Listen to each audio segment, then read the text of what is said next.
Hey guys, this is Leong and this is gonna be a different video. I know there's no good beginner guides in the Dota 2 in-game client itself, so if anyone wants to try Dota, it's going to be very hard because there's just so much going on. In this video, I will tell you everything you need to know to get started in Dota 2. Whether you have tried other MOBA games like League of Legends or have never played a single MOBA game, it doesn't matter. I'm gonna try to keep this video as short as possible, so I won't mention everything that is going on, but if any of my usual viewers think that I missed out something important, leave it in the comments to help the newer players. Also, every time I say don't care, it means that you will probably learn it as you play the game more, and I'm not gonna go too deep into it so that the video doesn't last for 2 million hours. I'm also going to be using League as a comparison because it is the closest game I can find, but this is not going to be a League is better than Dota or Dota is better than League video. They are both very different games. This is not a hate video. This is the bare minimum you will need to start playing Dota. Okay, in Dota, every hero is uniquely overpowered in their own ways. When everyone is overpowered, no one is, and that's how the creator keeps the game balanced.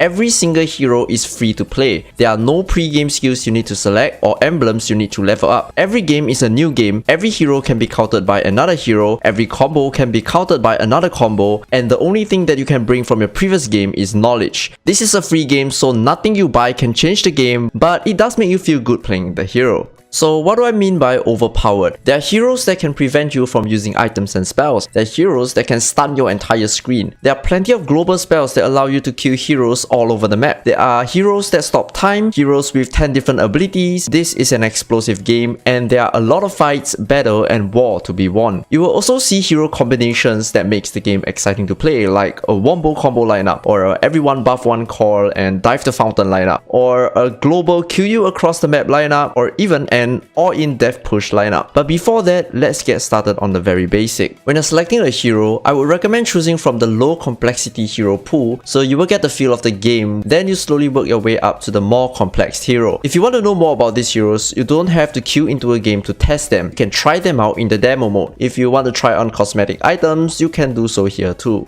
Unlike League of Legends, every hero can take on every role. There are no standard mid, AD carry or jungle role. Every hero can do anything. Of course, veteran players will tell you otherwise. They will say that there is a meta. This hero is better than that hero. This lineup is stronger than that lineup, blah blah blah. But when you're just starting out, you don't care. You just pick whatever hero from the low complexity hero pool and start the game. There is a drafting phase in Dota 2. Two players from both teams will pick their heroes. Then the other two players from both teams pick their heroes. Then the last pick. This drafting phase allows both teams to build their overall draft and counterpick your opponents. But that is good to know and you don't care. Just pick a hero, then the strategy phase. This is when both teams decides how they want to lane, where they want to ward, thinking of starting items, but you don't care as well. Just wait and load into the game. When you first load into the game, you will think that this game is laggy or why is my hero not moving instantly when I click it? This is the turn rate mechanic. When your hero is not facing the direction you want to move or cast a spell, there will be a slight delay because your hero needs to turn. There are heroes that have no turn rate delays and there are heroes that have spells to slow your turn rate, but you don't care as well and open your shop. Usually, you plan your starting items during the strategy phase, but for newer players, I'll explain to you Dota 2 items here. Unlike League, you do not start building into one huge item straight from the start, and you want to make use of all your item slots so that you're stronger than your opponent. Almost every item is usable, meaning that you have to press and activate the different effects that the item provides you with. You will be given 6 item slots, 3 backpack slots, 1 neutral item slot, and 1 TP scroll slot. Item slots are for items that you buy and use. When you run out of slots, you place them in your backpack and switch it out when you want to use it. Of course, there will be a cooldown when you switch your item back. Jungle creeps will drop items after 7 minutes, so there is a slot for that. Your teleport scroll allows you to teleport back to base or any tower on the map, and here's a slot for that. There are 2 shops in the game, one in your base and one outside of the base in the secret shop. There are strategies that prevent enemy from reaching the secret shop so they don't get to buy items, but you don't care. For now, if you need an item there, you can walk there or buy it with your courier. Everyone is given a courier that delivers item to you. Your courier can be killed and will start flying when you hit level 4. As you level up, your courier will gain new abilities, but you don't care. Just set a hotkey for your courier. There are strategies that specifically target your courier so you don't get any items, but you don't care. Just remember to buy and deliver your items. Item builds in Dota are pretty complicated to explain. They are consumables, aura, defensive items, offensive items, stats items, and orb items. If you're playing a different role with the same hero, you might need to buy a different item. If you're playing against a certain heroes, you can buy certain items to counter the hero's ability, but for now, you don't care. Click on the shop, select a guide, and follow it. There are plenty of guides made by top tier players, and as you play the game, you will slowly learn the item's effect and the different item builds you can go for to help you win the game. The lanes and roles are pretty complicated to explain, so you don't care about any of them, and I'll give you a standard way to start the game. Then as you play the game, you will learn the different laning combinations, hero win conditions, and stuff. So right now, you're either a core or a support. There are 3 core roles, 2 support roles, and 0 jungle role. Each core goes to each lane, top, mid, and bottom. Both side lanes will have a support to follow them, so the lane is going to look like a 2-1-2. The first thing you want to do is to move out your base and plant the observer wards. You are given 2 observer wards in the start. They are free and they have a cooldown. These wards gives you vision of an area for a period of time. They are good warding techniques, but you don't care for now. Just plant it wherever you want throughout the whole game. Your first objective is going to be the bounty runes. Every 5 minutes starting from minute 0, the bounty runes will spawn on these 4 areas. If anyone on the team takes them, the whole team gains gold, and it is pretty important to fight for it. Starting from 4 minutes, a power rune will spawn every 2 minutes either on the top or the bottom rune spawn. Keep in mind that the bounty rune spawn and the power rune spawn are different areas. These runes are like a special effect that the players get when they take it. They are important to the mid laner as it helps them win the lane or gang other lanes, so you should fight for them too. There are 6 types of power runes: Arcane, Illusion, Invisible, Double Damage, Regen, and Haste. Arcane rune reduces mana cost and cooldown. Haste gives the player max movement speed. Regeneration regen the player back to full health and mana. Invisibility, Double Damage, and Illusion already explained for itself. So as you can see, these runes are all pretty overpowered. In Dota, every hero has a different animation. Some heroes hit faster, some heroes hit slower, some heroes have instant projectile, some heroes have a longer backswing. Every hero has a different damage. These animation and damage will affect your last hitting, so you should try your best to time your attacks just as the creep is about to die so you get the gold and experience. You can also prevent your opponents from getting the gold and experience by denying these creeps. Range creep will give more gold and experience, so higher level players will time their attacks and spells together to secure every range creep in every wave, but you don't care about that. Just try your best to last hit. Creeps can be blocked in Dota, and by doing so, you can control where you want your creeps to be positioned at the start of the laning phase, but you don't care.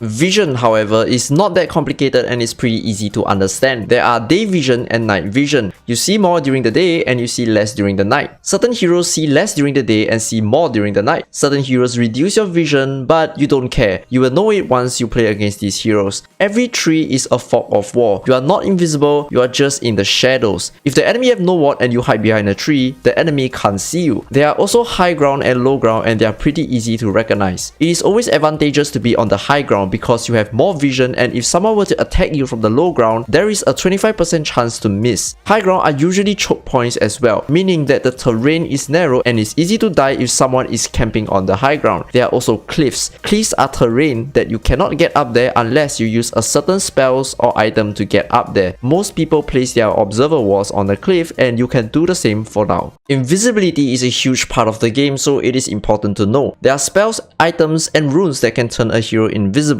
You can only see invisible heroes when you have true sight. Tower gives you true sight. Sentry wards, dust, gem, Necrobook 3 gives you true sight. There are also spells that give you true sight, but just purchase a sentry or dust if you want to see invisible heroes. Sentry ward gives you true sight around the area, and since observer wards are invisible, you can deward enemy observer wards with sentry wards. Dust is just an item that you press and you reveal all invisible heroes around you. In League of Legends, the way you target spells are like skill shots. You aim at a location, you predict your enemy's movement, and you try to land a spell. Dota too have skill shot spells, but Dota also have point target, ground target, vector target, node target, channeling, toggle spells, and I'm not sure if I covered everything, so let me know in the comments if I missed out any. I'm not gonna go too deep into this, but you will understand once you start playing these heroes and trying out their spells. There are also different ways to skill different heroes depending on the situation of the game and the power spike of the hero, but you don't care, you just follow the guide made by other players. Aggro is when a creep or a tower attacks you.